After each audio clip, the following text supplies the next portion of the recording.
Perkenalkan, nama saya Nur Sapana Anissa, saya dari kelompok 8. Di sini saya akan menjelaskan materi mengenai riba. Pengertian riba ialah ziyadah atau tambahan. Secara pengertian lain, riba juga berarti tumbuh dan membesar.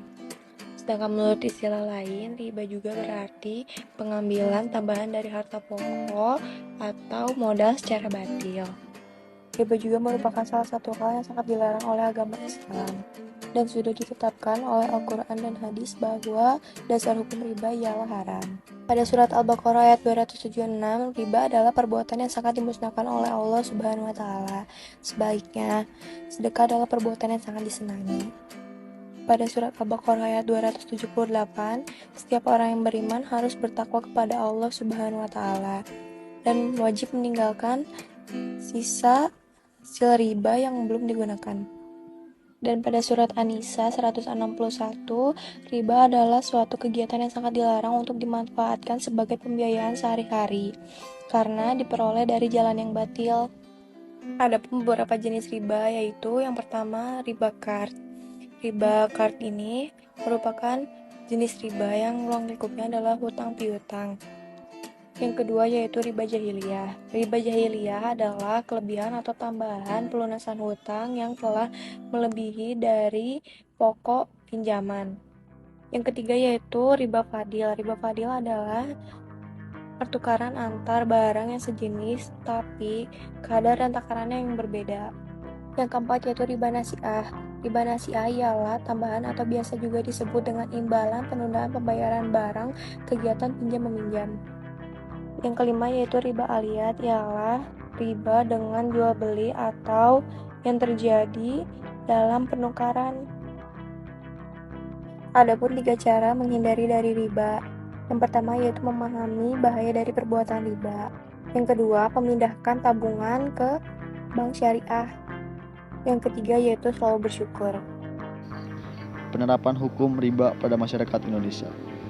Ekonomi syariah atau dikenal juga dengan ekonomi Islam sebagaimana dikemukakan oleh Afzalur Rahman adalah sebuah sistem ekonomi yang berbeda dengan sistem kapitalisme dan sosialisme.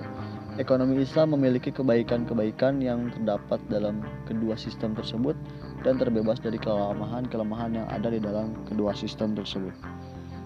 Unsur pembentuk hukum syariah di Indonesia. 1. Substansi hukum yang kuat. Dalam konteks ekonomi syariah, substansi di sini adalah pengintegrasian prinsip-prinsip hukum Islam ke dalam peraturan nasional di Indonesia. Baik itu berupa amandemen peraturan ataupun pembuatan peraturan khusus yang mengatur tentang pelaksanaan prinsip-prinsip syariah di dalam perekonomian kita. 2. Struktur hukum atau perangkat pelaksana peraturan yang lengkap dan kuat. Lembaga-lembaga pelaksana hukum seperti peradilan atau institusi yang mengawasi dan melaksanakan peraturan harus ada dalam sebuah sistem hukum. Di Indonesia, keberadaan peradilan agama sebagai lembaga penyelesaian sengketa di bidang ekonomi syariah adalah suatu bukti komitmen Indonesia dalam mengembangkan perekonomian syariah. 3. Kultur hukum atau budaya masyarakat. Budaya hukum berperan sangat besar dalam menentukan pelaksanaan sebuah regulasi. Tanpa adanya budaya hukum yang kuat, penegakan dan pengimplementasian hukum kepada masyarakat akan mengalami kendala yang besar. Unsur-unsur yang mempengaruhi penegakan hukum ekonomi syariah di Indonesia.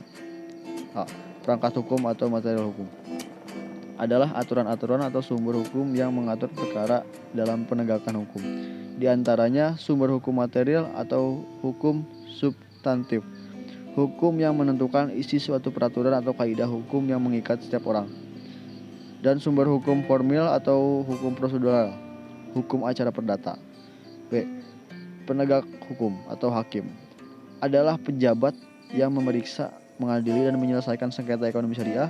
Dalam hal ini hakim di pengadilan agama.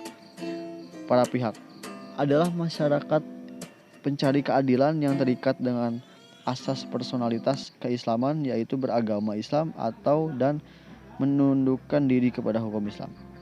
D. Sarana dan prasarana adalah sarana dan prasarana yang menjadi standarisasi pelaksanaan penegakan hukum ekonomi syariah di pengadilan agama. Perangkat hukum atau substansi hukum, material atau substantif, dan hukum formil atau prosedural. Khusus dalam mengadili sengketa ekonomi syariah, sumber hukum bagi peradilan agama yang digunakan adalah sebagai berikut. 1. Akad atau isi perjanjian. Sesuai dengan firman Allah dalam surah Al-Maidah ayat 1, artinya, hai orang-orang yang beriman, penuhilah janji perjanjianmu. 2. Peraturan hukum dan perundang-undangan berdasarkan firman Allah dalam surah An-Nisa ayat 59. Artinya, hai orang yang beriman, taatilah Allah dan taatilah Rasul serta penguasa di antara kamu. Peraturan hukum dan perundang-undangan yang berkaitan dengan regulasi ekonomi syariah di Indonesia antaranya: A. Undang-Undang Nomor 19 Tahun 2008 tentang Surat Berharga Syariah Indonesia atau disingkat SBSN sebagai dasar hukum pengembangan instrumen keuangan syariah. B. Undang-Undang Nomor 21 Tahun 2008 tentang Perbankan Syariah. C. Kompilasi hukum ekonomi syariah. D. Jurisprudensi. E. Kebiasaan sebagaimana kaidah fikih al-adah al-muhkamah. F. Fatwa Dewan Syariah Nasional yang merupakan hasil ijma ulama. G. Fikih yang merupakan doktrin pengetahuan hukum Islam atau syariah. Lalu ada pay letter. Pay letter atau pinjam meminjam online atau kredit online sudah diatur dalam Otoritas Jasa Keuangan Nomor 77/POJK.1/2016 tentang layanan pinjam meminjam uang berbasis teknologi informasi. Dalam peraturan ini yang dimaksud dengan pinjam meminjam pasal 1 angka 3 adalah layanan pinjam meminjam uang berbasis teknologi informasi adalah penyelenggaraan layanan jasa keuangan untuk mempertemukan pembeli peminjam dengan penerima peminjam dalam rangka melakukan perjanjian pinjam meminjam dalam mata uang rupiah secara langsung melalui sistem elektronik dengan menggunakan jaringan internet. Dalam hukum Islam, setidaknya ada 4 hukum mengenai pay letter berdasarkan penelitian hingga detik ini. 1. Pay letter sebagai riba. Riba adalah bunga yang dikenakan dari jumlah pinjaman saat pengembalian berdasarkan persentase tertentu dari jumlah pinjaman awal yang dibebankan kepada peminjam.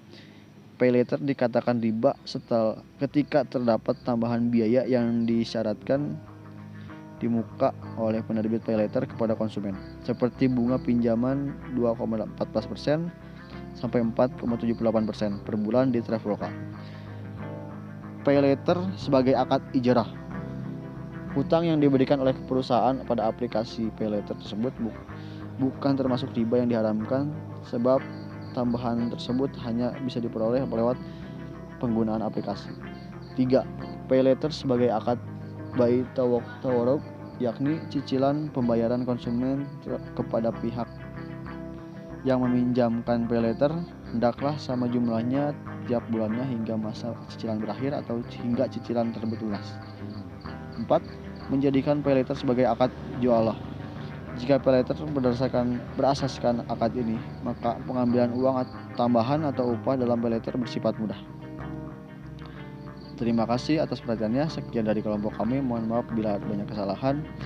Wabillahi taufiq wal hidayah. Wassalamualaikum warahmatullahi wabarakatuh.